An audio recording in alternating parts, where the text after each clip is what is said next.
17 ऊंट और 3 बेटे। बहुत समय पहले रेगिस्तान के आसपास के एक सुनसान गांव में एक बूढ़ा आदमी अपने 3 बेटों के साथ रहता था।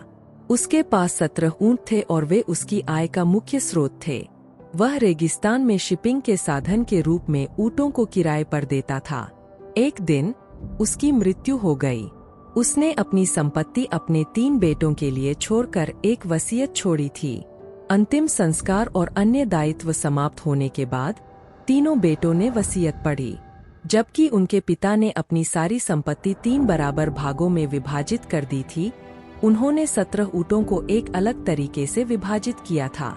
उन्हें तीनों के बीच समान रूप से साझा नहीं किया गया, क्योंकि 17 एक विषम संख्या और एक अभाज्य संख्या है जिसे विभाजित नहीं किया जा सकता है।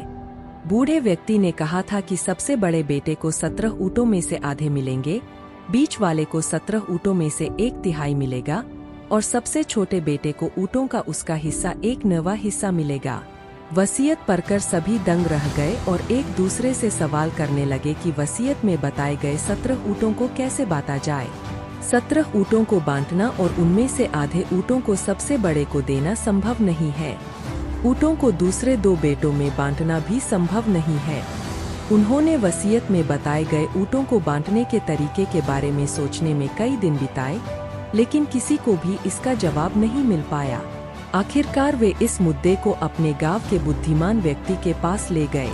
बुद्धिमान व्यक्ति ने समस्या सुनी और तुरंत इसका समाधान ढूंढ निकाला। उसने उनसे सभी 17 ऊँटों को अपने पास लाने को कहा। बेटे ऊँटों को बुद्धिमान व्यक्ति के यहाँ ले आए। बुद्धिमान व्यक्ति ने अपने पास मौजूद एक ऊँट को जोड़ा और ऊँटों की कुल संख्या 18 कर दी। अब उसने पहले बेटे से वसीयत पढ़ने को कहा। वसीयत के अनुसार सबसे बड़े बेटे को आधे ऊँट मिले, जो अब 18/2 ऊँट हुए।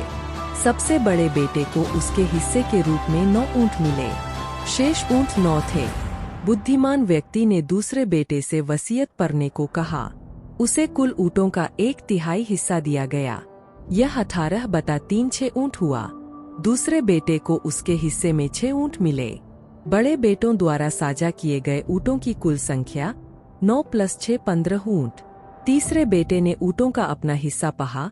ऊँटों की कुल संख्या का 1/9 हिस्सा 18/9 2 ऊँट। सबसे छोटे बेटे को उसके हिस्से में 2 ऊँट मिले।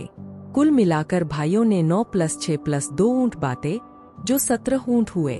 अब बुद्धिमान व्यक्ति द्वारा जोड़ा गया एक ऊँट वापस ले लिया गया।